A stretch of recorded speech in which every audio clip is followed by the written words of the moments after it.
આ વચ્ચે વાવથરા જિલ્લાથી મહત્વપૂર્ણ સમાચાર આવી રહ્યા છે। સરકાર સામે જનતાનો અવાજ। વાવથરા કોંગ્રેસે મોંઘવારી મુદ્દે ગજવ્યું મેદાન।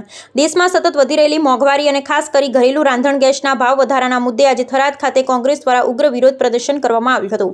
વાવથરાદ જિલ્લા મહિલા કોંગ્રેસ સમિતિ દ્વારા આયોજિત આ કાર્યક્રમમાં મહિલા કાર્યકરોએ રસ્તા પર દેશી ચૂલો સળગાવી રોટલા બનાવી કેન્દ્ર સરકાર સામે પોતાનો રોષ વ્યક્ત કર્યો હતો।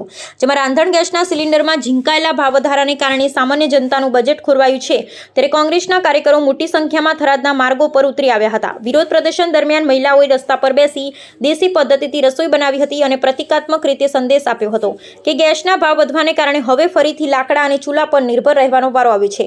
જેમાં આ પ્રદર્શન દરમિયાન કોંગ્રેસના આગેવાનો અને કાર્યકરોએ રસ્તા રોકી સરકાર વિરુદ્ધ જોરદાર સૂત્રોચ્ચાર કર્યા હતા। જેમાં કાર્યકરોએ આક્ષેપ કર્યો હતો કે ગેસ સિલિન્ડરના ભાવ વધારાથી ગરીબ અને મધ્યમ વર્ગ પર આર્થિક બોજ વધ્યો છે। જેમાં સરકાર મોંઘવારી પર અંકુશ મેળવવામાં નિષ્ફળ રહી છે।